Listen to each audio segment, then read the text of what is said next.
प्रारब्ध के सभी दर्शकों को मेरा नमस्कार। मेरा नाम है संदीप आर.के. सिंह और आज हमारे साथ हमारे सीनियर श्री पुष्कर अवस्थी जी। दादा राम राम। राम राम भैया, राम राम। और बहुत ही प्रतिष्ठित चैनल से, अल्टरनेट मीडिया से, गायत्री देवी जी। गायत्री जी, बहुत बहुत स्वागत आपका। नमस्ते संदीप जी। नमस्ते पुष्कर दादा। राम राम। और दर्शकों, आपको पता ही होगा गायत्री जी के चैनल पर बहुत सारे विद्वान जन आते हैं और उनके माध्यम से हमें देश दुनिया की जानकारियां मिलती रहती हैं। बहुत सारे अच्छे विश्लेषण भी सुनने को मिलते हैं एंड मतलब गायत्री जी के अपने इनपुट्स भी होते हैं उसमें। तो वो चैनल देखने लायक तो है ही। साथ में आजकल जो ईरान में हो रहा है, हमने आज का विषय यह रखा है कि ईरान में जो हो रहा है, ईरान में एक जो अपराइजिंग है जनता की और जिस प्रकार से दमन किया जा रहा है और जिस प्रकार से लेफ्टिस्ट, ये नॉर्मल रेजिम चेंज नहीं है, यह नॉर्मल एक रिवॉल्यूशन नहीं है क्रांतिकारी जो वामपंथी अक्सर बोलते हैं करते हैं। ये कुछ और है। ये एक सभ्यता का उत्थान भी दिखता है इसमें, और इसमें सबसे जो महत्वपूर्ण रोल जो अदा कर रही हैं वो वहां की महिलाएं हैं, वहां की स्त्रियां हैं। हम उनके शब्दों का इस्तेमाल औरत वाला नहीं करेंगे because it is very bad in, मतलब उसका जो अर्थ है वो बहुत ही गंदा है, तो हम उससे बचेंगे। तो सबसे पहले मैं गायत्री जी से पूछना चाहूंगा कि गायत्री जी, जो बहुत शानदार तस्वीर आई है एक, जिसमें खुमैनी की फोटो जो है सिगरेट जलाई जा रही है और उससे सिगरेट पिया जा रहा है, और ये मैसेजिंग के लेवल पर, और यह फिर इसके एआई वर्जन्स निकलते हैं, इसको महिलाएं अपना करती हैं, बुर्के हटा रही हैं, हिजाब हटा रही हैं, नकाब हटा रही हैं, लगातार हटा रही हैं, उसके लिए मर भी रही, सिर्फ इसलिए कि हमें ये कपड़ा नहीं पहनना है। आप इसको कैसे देखती हैं कि यह एक नॉर्मल जस्ट रिवोल्यूशन टाइप चल रहा है कि हाँ ठीक है, देश में आर्थिक हालात खराब थे तो जनता सड़क पे आ गई, yes it is something else, खासकर महिलाओं के पर्सपेक्टिव से? गायत्री जी। देखिए, ये मिला जुला है। अगर आप थोड़ा समय आपको ईरान या फिर बोलेंगे एंशियंट पर्शिया के उसमें लेकर जाएंगे, बैकग्राउंड में लेकर जाएंगे, तो it was never Iran, it was Persia. लोग पढ़े लिखे हैं, लोगों को उनका इतिहास पता है। 1979 में जब इस्लामिक रेवोल्यूशन हुआ तो उसका सबसे ज्यादा असर जो हुआ है वो महिलाओं के ऊपर हुआ। महिलाओं को काले टेंट में ढक दिया गया, बाल आप दिखा नहीं सकते हो, आप घूम फिर नहीं सकते हो। अगर आप पर्शिया की या फिर पुराने ईरान की अगर आप फोटो निकालेंगे तो महिलाएं एक बहुत ही अच्छी लाइफस्टाइल जी रही थी। सिर्फ कपड़ों की बात नहीं होती है, they were powerful, they were educated, intellectuals, scientist. जिस तरीके की वो जॉब्स कर रही थी, जिस तरीके से अपनी फैमिलीज को संभाल रही थी, एक उनकी अपनी एम्पावरमेंट थी। What is freedom? Freedom is to choose, you have the choice to make. अगर आपको चॉइस नहीं दी जा रही है और आपके ऊपर कुछ थोपा जा रहा है तो वहीं पे आपकी फ्रीडम कर्टेल हो जाती है। और कपड़ों का सबसे पहला रोल होता है कि माय बॉडी माय चॉइस, तो खैर दूसरे डायरेक्शन में जाएगा, बट यहाँ पर इतना छोटे छोटे इंसिडेंसेस। महिसा आमनी का नाम सभी ने सुना हुआ है। 22 साल की बडिंग यंग गर्ल, प्यारी सी एकदम यंग सी। क्या हुआ था? छोटे से बाल दिख रहे थे। तो इनकी जो एक महिलाओं की जो मोरालिटी पुलिस है जिसका नाम है गश्त-ए इरशद, मुझे लगता है उसका नाम गर्श-ए इरशद से बदलकर गश्त-ए दहशत कर देना चाहिए। इसमें कैसी महिलाएं हैं थोड़ा सा मैं बताना चाहूंगी। फ्रस्ट्रेटेड लाइफ से, 40s प्लस की एज में, एज से कुछ नहीं होता है, बट अपनी लाइफ से नकारी, थकी हुई, पुरानी, बेहुदा, बेबाक महिलाएं, मोटी, थुल, आज मैं बॉडी शेमिंग कर रही हूं क्योंकि वो डिजर्व करती हैं। उनको अगर छोटी छोटी बच्चियां अगर चलो गलती कर भी दी, आपने एक ड्रेस कोड डिसाइड किया हुआ है, उसको जाके प्यार से समझा सकते थे ना कि बेटा ये हमारे यहाँ आप देखो ये रूल चेंज हो चुका है तो ढक लो, कुछ नहीं होता है, ठीक है। बट क्या किया उसका? They wanted to set an example, they wanted to tell the country कि हम कितने पावरफुल हैं। तो आप यंग पॉपुलेशन के, कहते हैं ना, जवानों के खून को ललकार नहीं सकते हो। यंग पॉपुलेशन है आपकी, आपने उस लड़की को इतना मारा, उसका एग्जाम्पल सेट करने की कोशिश की, तो अब आपको एग्जाम्पल मिल रहा है। आप ललकार रहे हो गर्म खून को, और ये वो गर्म खून है जो पढ़ा लिखा है, जो जानता है कि पहले ईरान क्या था, वो जानता है कि पहले हमारे पास राइट्स क्या थे, उनको पता है कि इस्लाम में क्या क्या हो रहा है। आपने उनको ललकारने की गलती की है। और जहां पर आपने यंग को ललकार दिया, भारत में भी कितने हुए ना जहां पे मोदी जी को फंसाने की कोशिश की गई, किसान आंदोलन, नीट हो गया, सीए एनआरसी हो गया, मोदी जी ने हाथ नहीं डाला क्योंकि उनको पता था कि इनको बरगला कर लेकर जाया जा रहा है। खुमैनी अपने आप को बहुत बड़ा तुर्रम खा समझते हैं, आयतुल्ला। इनको लगा कि भाई हम लड़कियों को मारेंगे, पीटेंगे और रख देंगे। यहाँ पे देखिए लड़कियों की राइट्स की बात हो रही है पर लड़कों की बात नहीं हो रही है। लड़के पढ़े लिखे हैं यहाँ पे, they are also educated, they have also seen कि हमारा इतिहास क्या था। अगर सिर्फ लड़कियां खड़ी होती तो ये कभी भी ये प्रोटेस्ट रेवोल्यूशन में नहीं बदलता। पर लड़के और लड़कियां सब इकट्ठे आ गए हैं और वो देख रहे हैं कि गलत हो रहा है। वो देख रहे हैं किस तरीके से हमें सप्रेस करने की कोशिश की जा रही है। तो क्या होगा? एक प्रोटेस्ट रेवोल्यूशन की फॉर्म में बदल जाएगा, जो अब हुआ है। महसा अमनी तो नाम फेमस हो गया, बट उसके बाद भी बहुत सारे इंसिडेंसेस आए हैं जो मीडिया ने टाइम टू टाइम कवर किया, पर उस हद तक नहीं किया जिस तरीके से महसा अमनी का हुआ था। अभी तकरीबन 6 महीने पहले एक लड़की को मेंटल हॉस्पिटल में पहुंचा दिया और उस लड़की ने भरे यूनिवर्सिटी में अपने कपड़े उतार के फेंक दिए, क्योंकि शी वाज लाइक कि हाउ कुड यू, मैंने कपड़े ठीक ठाक पहने हुए हैं, जस्ट छोटी छोटी बातों पे आप मुझे टारगेट करोगे, आप यंगस्टर्स को टारगेट करोगे तो क्या होगा?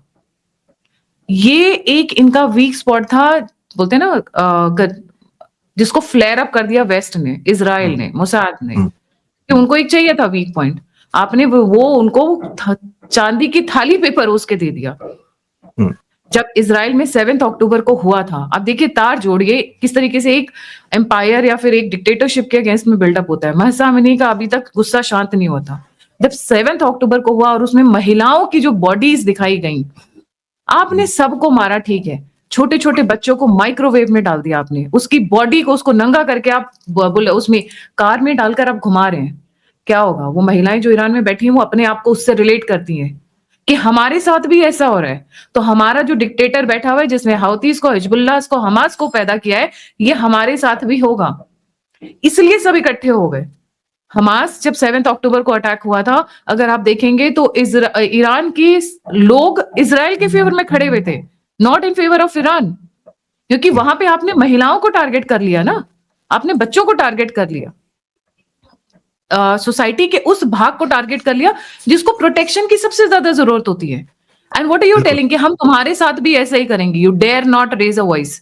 तो जब आपने गर्म खून को ललकारा है तो तैयार रहिए।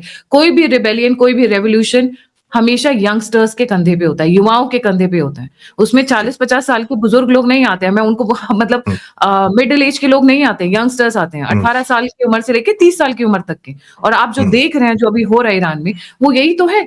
वो लड़कियां जो एकदम है, वो 20-22 साल की, 25 साल की लड़कियां जो एकदम सुट्टा मार रही हैं और दिखा रही हैं, देख तेरी औकात क्या है। खमीनी को ये तो बहुत सारे वीडियो थे जिसमें लड़कियां सड़क पर मुल्लों की टोपियां उछाल रही थी और उछाल के भाग जा रही थी, अपने बाल हिला रही है कि हम बाल दिखाएंगे, तुमको जो करना है कर लो, रोक लो। और संदीप जी, पुष्कर दादा, जब क्या है था ना, जब आपने 7 रंग में किसी पेंटिंग को रंग दिया है तो आप उसको सिर्फ ब्लैक एंड व्हाइट में कर दो, ये पॉसिबल नहीं है। पूरी दुनिया में लड़कियां अपने हिसाब से ड्रेस हो रही है, except for the Muslim world, except for the Islamic world.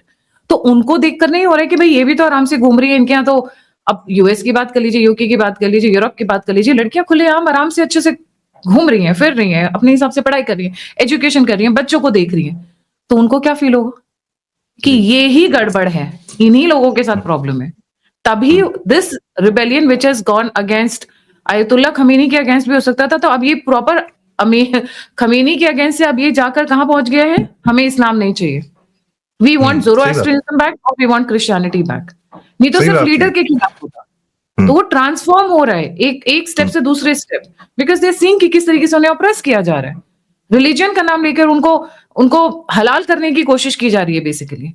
उनको बहाना बनाए, रिलीजन के बहाने से ही जो है ये जो आदमी लोग हैं, ये लोग अपना जो है वो कर रहे हैं कि हम सप्रेस कर सकते हैं। कोई भी अनजान आदमी आके सड़क पे किसी भी महिला को पीट सकता है, मार सकता है कि तुम जो है, उसका अपना पति, उसका अपना भाई, उसके अपने लोग उसको इतना नहीं प्रताड़ित कर रहे हैं जैसे अनजान लोग कर रहे हैं, just in the name of religion. जी गायत्री जी, इसमें एक चीज और है ना, जो आपको मॉडल वो दे रहे हैं, चाहे आप वेस्ट का मॉडल ले लीजिए, भारत का मॉडल ले लीजिए, साउथ ईस्ट एशिया का मॉडल ले लीजिए, महिलाएं यहाँ पे बेटर लाइफ जी रही हैं, चाहे इन टर्म्स ऑफ मनी हो, इन टर्म्स ऑफ लाइफस्टाइल हो, इन टर्म्स ऑफ एजुकेशन हो। तो जब आपके पास ऑप्शंस अच्छे वाले हैं तो आप उस पे क्यों बैठोगे जो आपको दबाकर कुचल कर मार रहा है?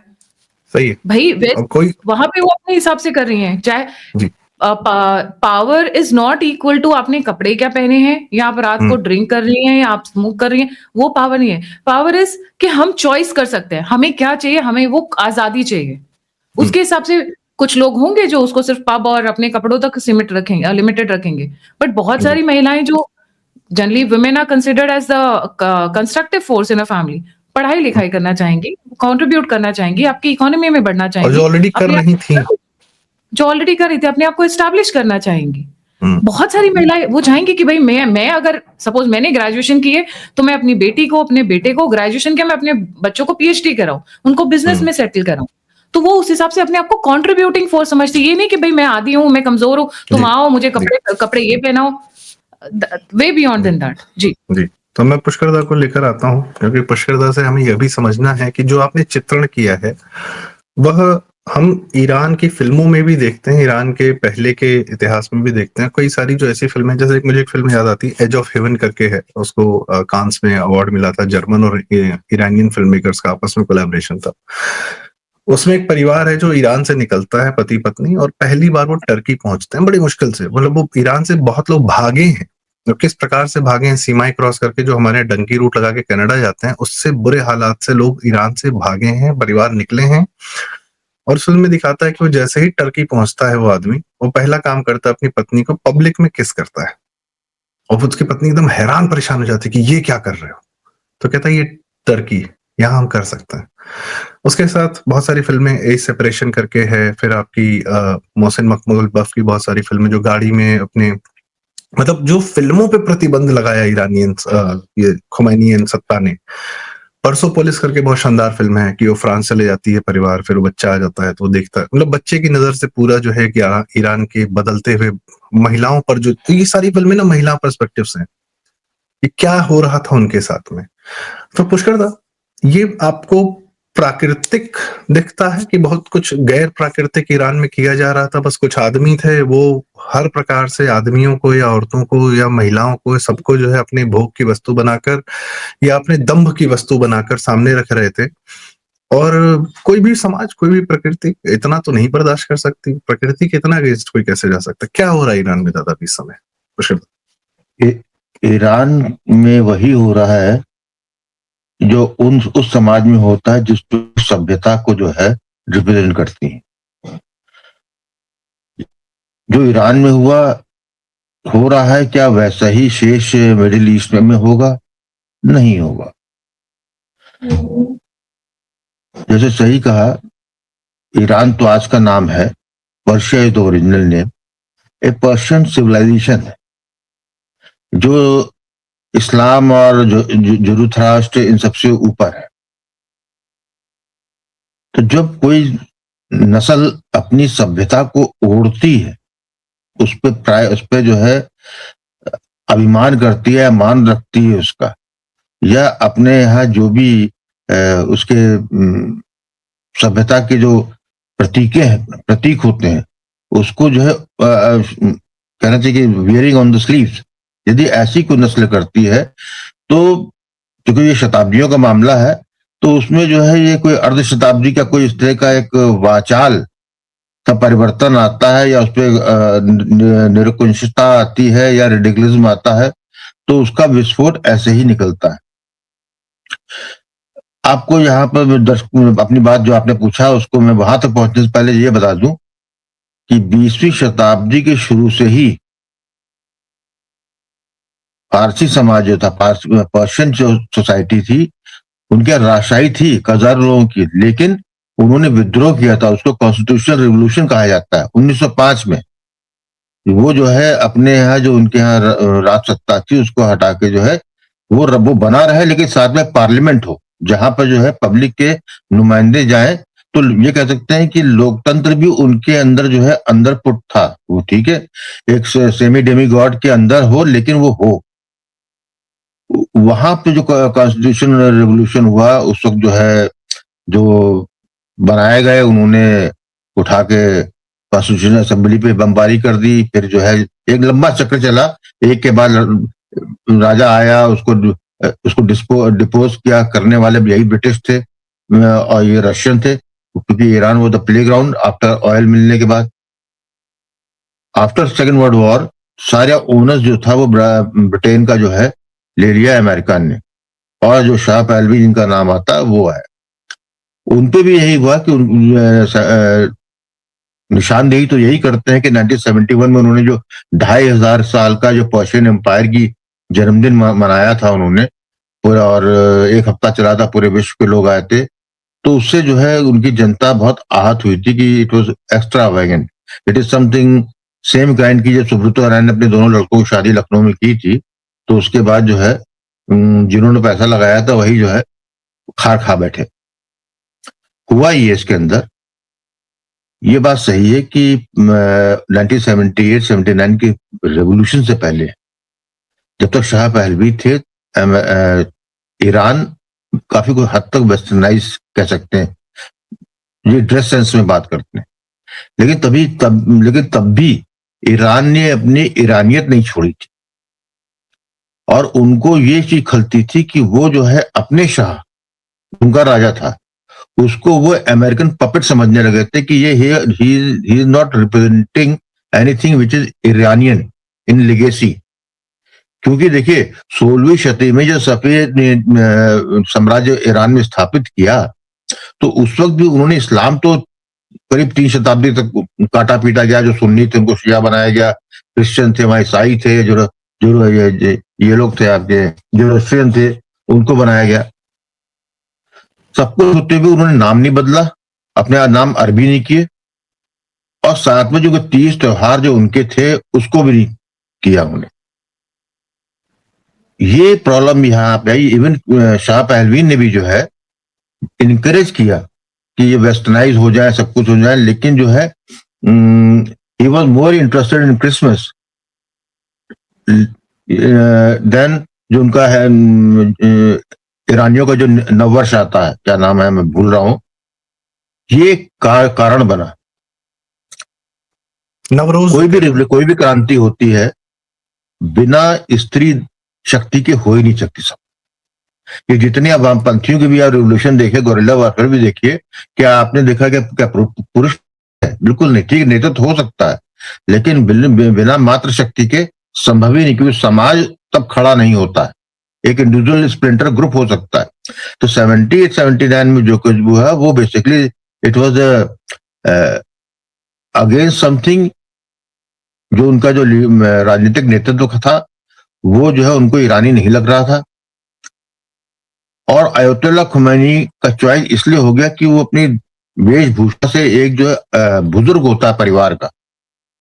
तब तक वो रेडिकल बात करते थे, लेकिन किसी को उम्मीद नहीं थी, क्योंकि जो है ये रेवोल्यूशन जो है बेसिकली वहां के नौजवानों ने, जिसको कि वामपंथियों ने इकट्ठा किया था, वामपंथी थे और ये थे।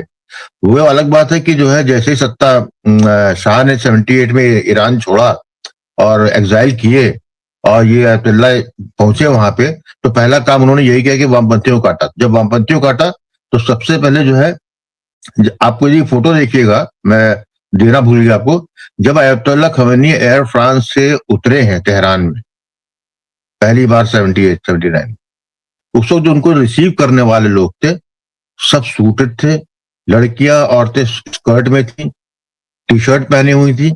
उन्होंने स्वीकारा, लेकिन इन्होंने जो क्या हुआ कि वो रेडिकल इस्लाम जब लेकर आए अयतुल्ला खमेनी, और उन्होंने जो है इनको जैसे काले तंबू में जो औरतों को जब बंद किया, तो जो बेसिकली जो जब आप मातृ शक्ति को जो बंद करते हैं, तो जो संवेदन होता है ना, संवेदनशीलता किसी समाज की होती है, आप उसको बांध देते हैं।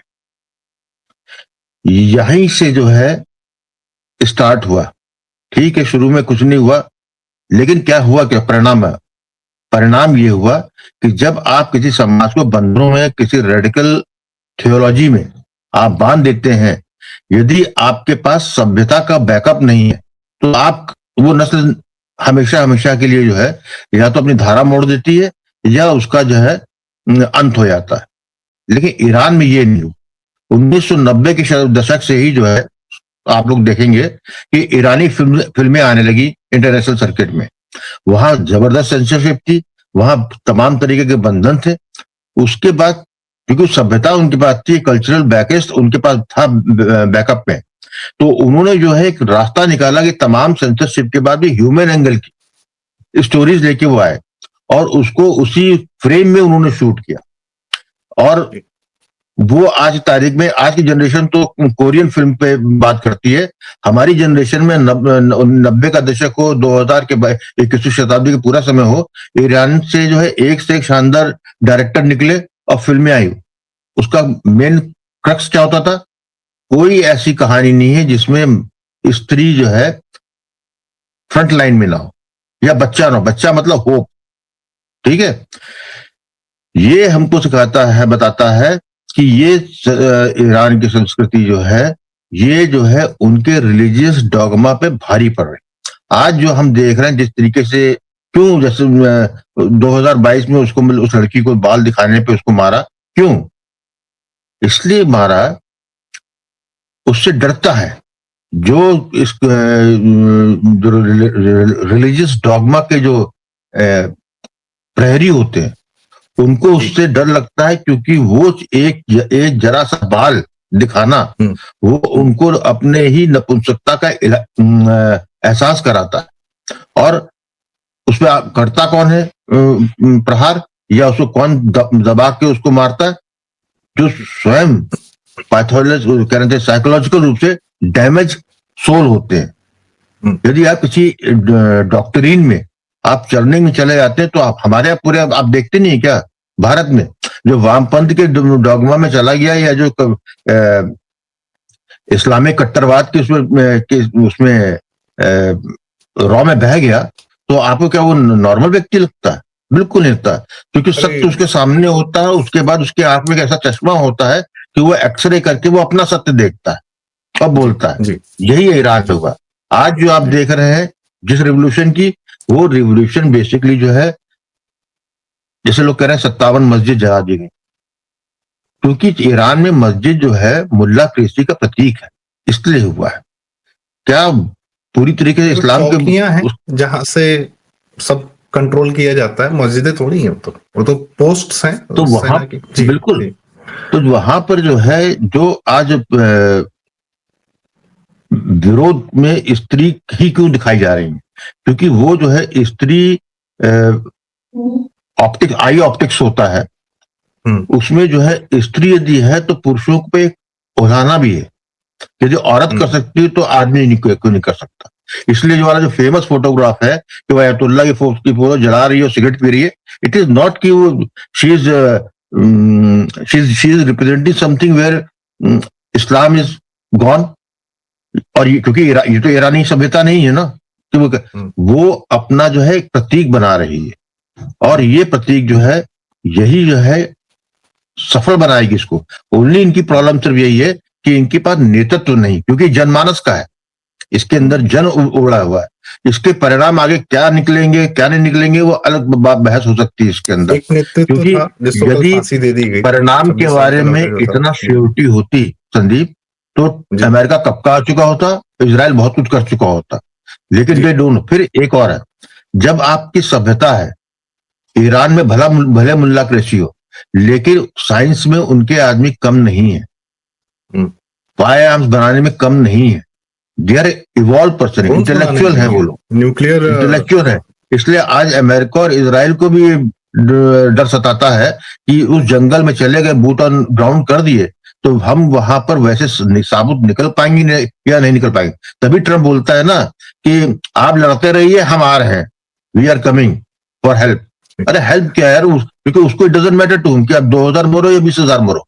वहां पे ट्रम्प वहां तभी तक जाए, वो तभी जाएगा कि जब वहीं के लोग जो है इन मुल्लाओं को भगाने में सफल हो जाए, और उसके लिए वो कितना बलिदान दे जाए। तो ये सिविलाइजेशनल ताकत है, और Iran is too big as a society कि उसको आप जो है इतिहास के पन्नों से किसी तरह से हटा सकें। हाँ, अयतुल्ला खमैनी और ये रेडिकल इस्लाम और ये सब जो है, ये तो आते रहेंगे और जाते रहेंगे, लेकिन ईरान जीता रहेगा, इसमें कोई शक नहीं। इसको जो है पैरेलल में आप अपने सनातन से देख सकते हैं, तो ज्यादा इसको अच्छे से समझ लेंगे। 2014 तक तो भी हमारी स्थिति तो यही हो गई थी ना, अलग वे में। हम तो हमारी जनरेशन, हमारी जनरेशन, हमारा गुस्सा उधर से निकला, हमारी जनरेशन तो पूरी तरीके से, हमारी जनरेशन तो पूरी तरह उससे जो है उस सेकुलरिज्म के जो अफीम से जो है पूरी तरह नशे में थी भाई। हम उसको we can take the blame, हमारी जनरेशन। लेकिन आंख भी खुली, और जब आंख खुली, क्योंकि हम लोकतंत्र वाले हैं, हमारे यहाँ खून में है, डीएनए में, तो हमने जो है 2014 में जो क्रांति लोग सड़क में जो है गाड़ियां और बिल्डिंगें जला के करते हैं, हमने जो है सत्ता जो है हम ज्यादा वोट डाल इवॉल्व के कर दिया। हमने लोकतांत्रिक अब प्रक्रिया क्योंकि जी ईरान को ये मौका नहीं मिला, ईरानी जनता को, यदि लोकतंत्र यदि उन्होंने थोड़ा भी रखा होता तो कोई ना कोई अपोजिशन लीडर होता, कोई विरोध करने वाला जो है उस तंत्र में होता, तो जनता उसके पीछे खड़े हो जाती। ये कारण है कि वहां पर जो कुछ है बहुत सीधा साधा भविष्य में होता दिख नहीं रहा। लेकिन फिर बात कहूंगा, हमने रिक्लेम सनातन किया है, ईरानी भी अपनी जो है पर्शियन सिविलाइजेशनल जो है प्राइड वो रिगेन करेंगे। जी जी जी।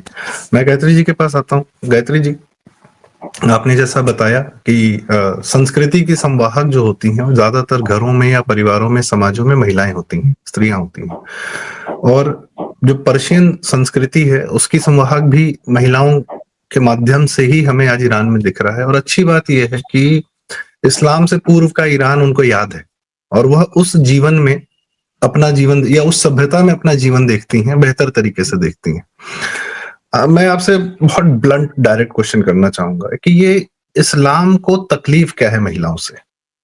जब देखो, मतलब अफगानिस्तान देखो, बांग्लादेश देखो, अफ्रीका देखो, जहां देखो, ईरान तो खैर देख ही रहे, इनको मतलब ढकने का, काला उड़ाने का या इन्हीं को दबाकर अपना इस्लाम का वर्चस्व झंडा गाड़ने का, ये क्या है इन लोग को? I don't know what this is. अब बताइए। जितना ब्लंट आपने क्वेश्चन पूछा उतना ही ब्लंट आंसर दूंगी। मैं ये कहना चाहूंगी कि इस कम्युनिटी में मेजॉरिटी लोगों का दिमाग उनके सर में नहीं होता है, यहाँ पर नहीं होता है, दो टांगों के बीच में होता है। इनको, I am sorry to say but I am going to be very blunt, इनको बस एक छेद दिखना चाहिए, वो गाय का हो, कुत्ते का हो, लड़की के शरीर का हो या फिर दीवार में हो, ये घुस जाएंगे। बकरी का हो, डॉल्फिन का हो। पाकिस्तान में तो ये सब भी नए नए एक्सपेरिमेंट किए जाते हैं। खत्म हो गई हैं, ठीक है। मतलब दिस इज द लेवल। और इसका ऐसा नहीं है कि ये ऐसे पैदा हुए हैं, but the DNA changes which are coming because ये इंसेस्ट कर रहे हैं। जब आपने आपस में शादी को जस्टिफाई कर दिया तो आपने हर चीज को जस्टिफाई कर दिया। बहनों को नहीं छोड़ा तो फिर क्या ही छोड़ा? बहनों को नहीं छोड़ा, माँ को नहीं छोड़ा, दादी को नहीं छोड़ा, तो फिर किसको छोड़ा? फिर जानवर को कहां से छोड़ेंगे जब आपस में? क्योंकि सिविलाइजेशन का सबसे पहला होता है कि रूल्स एंड रेगुलेशंस पे बेस्ड एक सिविलाइजेशन बनती है, और ये साइंस बेस्ड है। लोगों को ये, मैं बार बार कहती हूँ, हिंदू या हमारे वेदास, हमारा जो बेस है दैट इज साइंस, लॉजिक। अब आज सबको प्राणायाम कर रहे हैं, योगा कर रहे हैं, क्यों? वहीं से तो आया है ना, ये कुछ तो लॉजिक रहा होगा। आपने जला दी हमारी लाइब्रेरीज, आपने नष्ट कर दिया, बट वो अभी भी ज्ञान है, लोगों के डीएनए में है वो ज्ञान। हम जो गोत्र सिस्टम फॉलो करते हैं कि सेम गोत्र में ना हो, क्योंकि वाई क्रोमोसोम एक पर्टिकुलर सीक्वेंस में मूव करते हैं, तो सेम गोत्र में ना हो, क्योंकि फिर वो भाई बहन जैसा हो जाएगा। तो बहुत सारी 7 जनरेशंस के बाद जो डिफरेंसेस हैं, आप तो फिर उधर जाके फिर कर सकते हैं। तो कुछ साइंस रहा होगा, कुछ चीजें रही होंगी, तभी तो ये किया गया। नहीं तो उनको क्या था, ठीक है आपस में करो शादियां, क्या प्रॉब्लम है, करो घरों के अंदर ही शादियां। ये जो बच्चियों को नहीं छोड़ते लोग। जो इनकी जो सबसे बड़ी प्रॉब्लम है, that is that obsessiveness with sex, it comes from incest. क्योंकि वो घरों के अंदर वो चीज देख चुके हैं, तो वो बाहर उसी चीज को रेप्लिकेट करते हैं। अब जब उनको बच्चियां नहीं मिलती है तो जानवर पे ही करने लग जाते हैं। छोटे बच्चों पे, लड़कों पर, लड़कों पर बच्चाबाजी सबसे कॉमन पाकिस्तान में और अफगानिस्तान में अगर आप देखेंगे तो उन बच्चों को भी नहीं छोड़ते हैं। सोचिए, आपने कहा ये अगेंस्ट द वो है, बिल्कुल, क्योंकि बच्चा पैदा करने की जो क्षमता है वो सिर्फ महिलाओं के पास में। तो इनको क्या है, इनका जो परम ज्ञान है, जो आसमान से टपकी हुई किताब ने दिया है कि पूरी दुनिया को इस्लामिक करना है, तो इस्लामिक कैसे करेंगे कि जो बंदा पैदा हो रहा है, जो नया इस दुनिया में आ रहे हो, सारे इस्लाम से हो, वो सारे मुस्लिम हो। तो फिर वो वही होता है कि उसका धार क्या है, उसका बेसिस क्या है। बच्चा तो वो सिर्फ औरत ही पैदा कर सकती है। अगर इनको कोई साइंस की टेक्नोलॉजी सिखा दे कि इनक्यूबेटर्स लगाकर ये बच्चे पैदा कर सके, तो ये सबसे पहले वही काम करेंगे। फिर हो सकता है महिलाओं को छोड़ दें, ठीक है, बट अब थैंकफुली इनके लिए धरती चपटी है, साइंस का कुछ एस तो आता नहीं है, तो फिर महिलाओं के ऊपर ये सारा जोर जबरदस्ती खाते हैं। और एक ना एक सेंस ऑफ वायलेंस है। अब अगर आप देखेंगे संदीप जी, इनके अंदर एक एक्सट्रीमिज्म है। क्यों? क्योंकि जब आपने 4 साल के बच्चे को घर में ही एक बकरा या बकरी हलाल करना सिखा दिया, उसके अंदर कहाँ सेंसिटिविटी रहेगी? वो बहता हुआ खून, वो तड़पता हुआ जानवर आपकी सेंसिटिविटीज को मार देता है। तो वायलेंस इनके अंदर इनबिल्ट। पाल रहे थे आप 4 महीने, बकरे को बेटे की तरह पाल रहे थे, फिर आपने उसको हलाल किया, उसके अंदर से खून निकल रहा है, बच्चा 4 साल का बच्चा, 5 साल का बच्चा, वो देख रहा है कि वो तड़प रहा है वो जानवर, एंड देन दे बिकम डिसेंसिटाइज्ड। कोई माँ के पेट से पैदा नहीं होता इस तरीके से।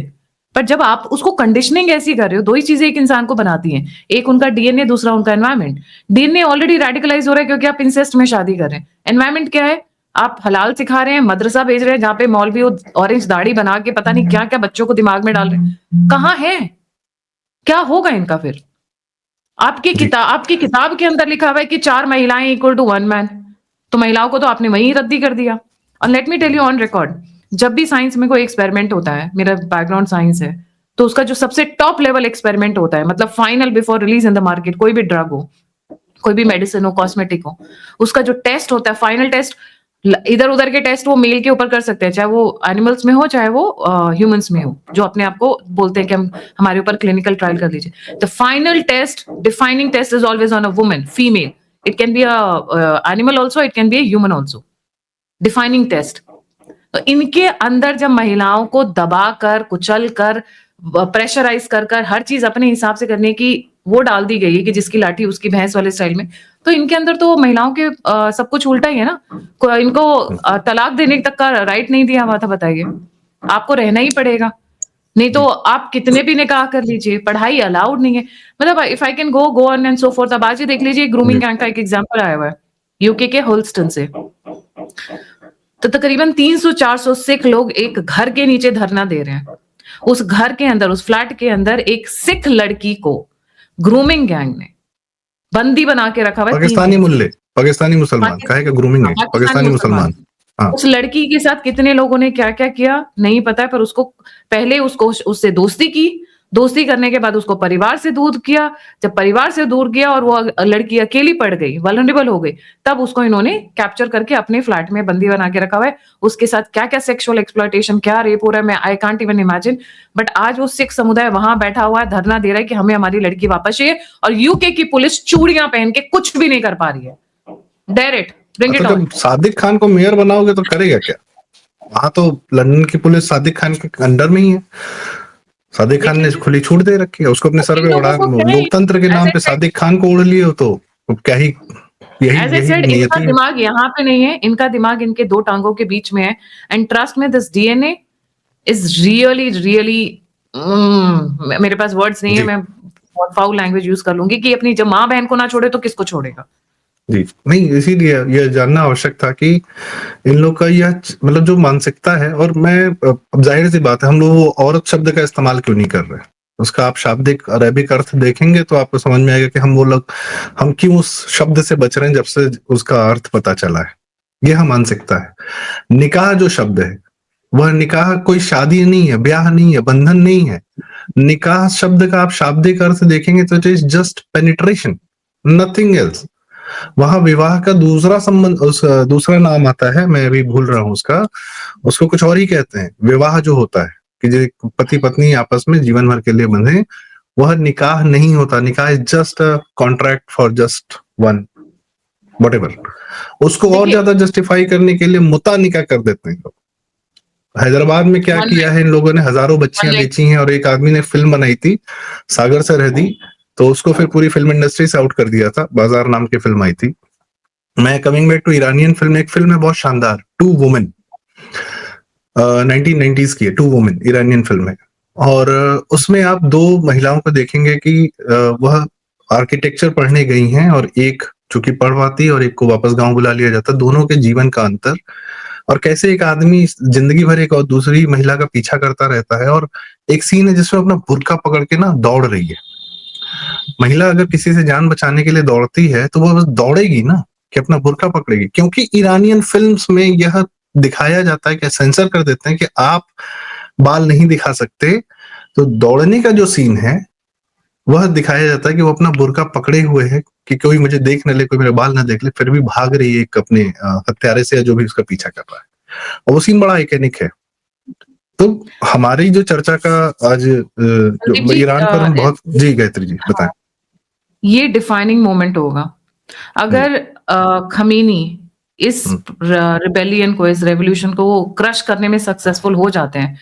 ट्रस्ट में जितनी महिलाओं की पिक्चर्स आई हैं उन सबको गोली मारी जाएगी, और बाकी उससे पहले क्या क्या किया जाएगा जेल के अंदर वो मैं इलाबरेट नहीं करूंगा। हो सकता है मार भी चुके हों अभी तक। नहीं, बहुतों को मारा है। तकरीबन 12,000 का फिगर आ रहा है कि 12,000 लोगों को मारा गया अभी तक, क्योंकि उन्होंने बोला था ना हम वेडनेसडे से पब्लिक वो एग्जीक्यूशन शुरू करेंगे। बट आप इसको कब तक रोक लोगे? देखने वाली बात ये है। जी। इतनी महिलाओं के और इतने पुरुषों के, क्योंकि ये जो इन्होंने गर्म खून को चुनौती दी है। हुँ। यंगस्टर्स को हाँ। चुनौती दी है। इट इज़ नॉट जस्ट 1 और 2 पीपल जो झेल चुके हैं, जो 35-40 में उन्होंने समझौता जी, कर लिया अपनी ज़िंदगी के साथ जी। में।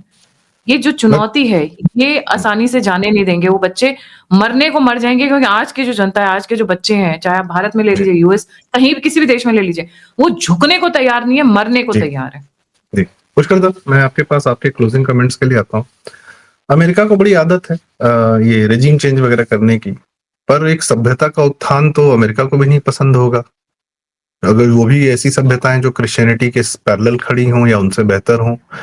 सभ्यता मिटाने में तो क्रिश्चियनिटी और इस्लाम दोनों ही अग्रणी रहे हैं, आपस में कॉम्पिटिशन करते हैं। तो ईरान, ये जो पर्शिया की सभ्यता का उत्थान हो रहा है, जो दिख रहा है, महिलाओं के माध्यम से हो रहा है, क्योंकि क्रिश्चियनिटी ने भी महिलाओं को छोड़ा नहीं है। यूरोप में लाखों महिलाएँ उन्होंने भी जलाई हैं, मारी हैं। गोवा इंक्विजिशन में हमारे यहाँ हिंदू महिलाओं को मारा है। क्या-क्या किया वो भी हम लोग जानते हैं। वो इनसे कम नहीं है ये अयतुल्लाह खुमैनी से वो लोग, जब आते हैं उस पे उतरते हैं अपने कुकर्म पे। तो क्लोजिंग कमेंट्स दादा, नाउ और never for Iran, for Persia, for सभ्यता? नाउ और नेवर की बात तो मैं ये कहूंगा कि ये मैक्सिमम टाइम फ्रेम उसको 6 महीना 9 महीना और कर लीजिए। यदि आज जो है खमैनी किसी तरीके से रिप्स को क्रश करने में सफल भी हो जाते हैं, तो ये तय बात है, ये क्रश जो है केवल एक पॉज रहेगा, ये जो है एंड ऑफ द गेम नहीं है। क्योंकि बहुत स्पष्ट है, अमेरिका की क्या चाहत है वो अलग कहानी है, उनका जियो पॉलिटिक्स नेक्सस भी है, इसराइल का अपना अलग गेम है, साथ में सऊदी अरेबिया का भी अलग गेम है, टर्की का अलग गेम है, रशिया का भी है। Everybody has a game, Russia और चाइना का अलग गेम। लेकिन वो चाइना ने फ्रंट फुट पे ऑलरेडी निकल के डिसाइडेड बैक हैंड पे कि खेल सकते हैं, वो करते रहेंगे। दैट इज अल्टीमेटली घूम फिर के बात आती है कि ईरान का क्या होगा। पूरा विश्व उथल पथल पे है, तो ईरान भी उथल पथल की राह पे है, तो उसको भी कुछ लगेगा 5-6-7 साल सही रास्ते में आने में, सही दिशा मिलने में, सही नेतृत्व मिलने में, लेकिन वो ओवरकम करेगा। सबसे बड़ी जो डर वहां पे जो है पूरे मिडिल ईस्ट में है या अरब वर्ल्ड में, कि यदि खमैनी बदल के कोई दूसरा आ जाता है इसी व्यवस्था में, जैसे कि आपका वेनेजुएला में हुआ, कि वहां लेफ्ट की गवर्नमेंट थी, वो आज भी लेफ्ट की गवर्नमेंट ही है वहां पे, ठीक है, वो स्वीकार है। प्रॉब्लम उनकी ये है कि वो जानते हैं कि खमैनी जब हटेगा तो खमैनी की मुल्ला कृषि नहीं रहेगी, और जब मुल्ला कृषि नहीं रहेगी तो ये पूरा जो है प्रचारित और प्रचार जो मिल रहा है वो मिल रहा है कि this revolution is against Islam and mullah maulvi, जो भी किसी भी थियोलॉजिकल स्टेट में जो है सबसे सुप्रीम होते हैं। तब जो है ये जो आपका जो एकाधिकार टोटलिटेरियन समाज आपने बना रखा है, चाहे सऊदी अरेबिया में, चाहे कतर में, चाहे ओमान में, कहीं पे भी, उनके लिए खतरा था, उनके लिए, उनकी जनता के लिए एक तरीके से एक ओपियम डोज है। जिस तरीके से 21वीं शताब्दी के शुरुआत में ही जो है तरह तरह के जो है मूवमेंट्स हुए, ईरान में भी 2009 में जो है अरब स्प्रिंग ग्रीन हुआ, मूवमेंट हुआ, इजिप्ट में पूरी अब कलर मूवमेंट जिसे तानाशाह बोलते हैं। बिठाया है। हाँ, और तो हर जो है उनको उससे डर लगता है कि ईरान का गिरना मतलब इस्लाम का गिरना, और इस्लाम का गिरने का अर्थ यह है कि एक यूरोप में इस वक्त जो है एक ऐसे थ्रेशोल्ड में पहुंच चुका है जहां पर ऑलरेडी इस्लाम ने उसके नर्व्स को दबाना चालू कर दिया है, और उसकी रिटेलिएशन करने की ताकत जो है older generation of European doesn't have it. तो मेरा तो अपना मानना है कि ये लार्ज स्केल चर्निंग की तरफ जा चुका है मामला। ईरान की बड़ी महती भूमिका है, जितनी जल्दी वहां पर यदि बदल जाता है मामला, उतना ही आप समझ लीजिए इसमें क्लियरिटी आ जाएगी। यदि ये 6 महीना 9 महीना साल भर और खिंचता है तो फिर जो आप समझ लीजिए कि पूरा मिडिल ईस्ट जो है भरपूर जलेगा, क्योंकि इसके अंदर जो है स्टेक इतने हाई है कि अब कोई किसी के पास जो है सामान्य बुद्धि से निर्णय लेने की शक्ति समाप्त हो चुकी है। स्ट्रीम्स की सब everybody is gone on A trip, सबने जो है एक एक कष्ट लगा लिए और सब जो है ब्रह्मांड के दर्शन में निकल चुके हैं। तो जो ट्रंप को जो है कि जो एक मैग्लोमेनिया कह लीजिए, नार्सिसिज्म कह लीजिए, या व्हाइट एंग्लो सेक्शन का जो उसका जो अभिमान है, जिस तरीके से उन्होंने जो है इन अमेरिकन ने 400-500 साल में पहले नेटिव अमेरिकन को पूरा समाप्त करके जो है अपना कब्जा जमा लिया और अपना ही जो है मूल अधिकार समझते हैं, तो ये प्रवृत्ति उनकी जो ओल्ड वेस्ट वाली है वो अब 21वीं शताब्दी में बिल्कुल सामने सामने आ रही जी। कौन कौन इसका सामना कर पाएगा पता लगा, क्योंकि ईरान में यदि कुछ हुआ तो I can give you in writing, Iran America will see the worst kind of terror attack from Islamic radicals in America in Trump time, मतलब साल भर के अंदर। क्योंकि अमेरिका को यह एहसास नहीं है कि अमेरिका ने जो सांप पाले हैं बाहर उसको अपने जो है अपने यहाँ भी आने दिया। ये हमारी अलग चर्चा का विषय है जब हम अमेरिका और विश्व के लिए करेंगे। विश्व के लिए ये बहुत बढ़िया होगा कि America must have a test, क्योंकि अमेरिका को लगता है कि वेस्टर्न हेमस्फीयर में रह के वो शेष दुनिया में जो है आग लगा सकता है। आज जो रेडिकल हम देख रहे हैं तो अमेरिका ही का बोया हुआ है, तो इसलिए अमेरिका ईरान में जो कुछ होता है उसकी प्रतिध्वनि हम और आपको जो है दूर तक सुनाई पड़ेगी, स्वयं भारत में भी। जी, ऑन दिस नोट मैं गायत्री जी आप कुछ कहना चाह रही थी, अगर आप कहें तो फिर हम फिर आज की चर्चा का अंत करते हैं। ईरान में बदलाव से अब कोई नहीं रोक सकता है, बहुत मुश्किल है ये बदलाव होगा। दादा कह रहे थे कि यूएस में अटैक होगा, यूएस से ज्यादा इजराइल के लिए खतरा है, क्योंकि इजराइल बगल में है और इजराइल को वो सबसे बड़ा दुश्मन मानते हैं। यूएस से तो चलो फिर भी थोड़ा सेकंड लिस्ट में आएगा, बट फर्स्ट लिस्ट में इजराइल की बिल्कुल इच्छा होगी कि ईरान का यह रिजीम तो चेंज हो, साथ में वहां की पुरानी सभ्यता उभरे, जिसमें क्योंकि इस्लाम में ही एंटी यहूद है ना, तो कोई भी नहीं आएगा तो वो इजराइल के प्रति उसका ख्याल वही रहेगा। हाँ, अगर पुरानी पारसी सभ्यता आती है तो वो अपना एक अनटिल अनलेस इस्लाम कन्वर्जन हो जाए ईरान का वापस चाहिए, वहां पे लोग कह रहे हैं क्रिश्चियनिटी के लिए भी डिमांड हो रही है, बट लेट्स सी जो भी या टू इस्लाम से तो बचना ही पड़ेगा और कोई तरीका है नहीं। ईरान दिखा रहा है, वहां की स्त्रियां दिखा रही हैं, वहां की महिलाएं दिखा रही हैं कि यह एक जीवन की पद्धति नहीं हो सकती है, चाहे जो हो जाए। चंद इस्लामिक लोगों जिनके दिमाग में, जैसा गायत्री जी कह रही कि दिमागी कहीं और है, वो लोग दुनिया को दशा और दिशा दें, no sorry, we are not accepting this at all. न भारत में, न बांग्लादेश में, न कश्मीर में, न ईरान में, कहीं नहीं। तो अब इनका अंत होना आवश्यक है, न सिर्फ एक रेजिम चेंज बल्कि एक सभ्यता का बदलाव। पहले भी हो चुका है, इस बार भी हो जाए, क्या ही तकलीफ है। तो आज की चर्चा का समापन करते हैं। गायत्री जी पुष्करता, बहुत बहुत धन्यवाद, आप लोगों ने हमें समय दिया, इनसाइट साझा किए और बहुत आवश्यक बात की दुनिया के लिए, हम सब के लिए भी। हम लोग कह सकते हैं कि ईरान की चर्चा हम क्यों कर रहे हैं, नहीं, भारत ने भी सेम चीज देख रखी है, बड़ी मुश्किल से बाहर निकला है, वापस जाने की आवश्यकता बिल्कुल नहीं है और अभी भी हम तलवार की धार पर ही चल रहे हैं, बाहर नहीं निकल पा रहे हैं। पॉलिटिकल इस्लाम भारत में भी अपनी जड़ें बहुत तगड़े से जमा चुका है, जहां मौका मिलता है चढ़ जाता है। इसी के साथ समापन करते हैं। कृपया वीडियो लाइक करें, शेयर करें, आपके माध्यम से बातें दूर जाती हैं। अगर आपको बातें उचित लगती हैं हमारी तो थोड़ा सा आपके माध्यम से और जगह जाएं, दूसरे लोग और देखें, हमें भी अच्छा लगेगा। और कमेंट्स में अपनी राय हमें जरूर बताएं, आपकी क्या राय ईरान के बारे में, महिलाओं के बारे में, इस्लाम के बारे में। और चैनल जरूर सब्सक्राइब करें, गायत्री जी का चैनल ऑल्टरनेट मीडिया, हमारा चैनल प्रारब्ध। बहुत बहुत धन्यवाद, नमस्कार, जय श्री राम। राम राम।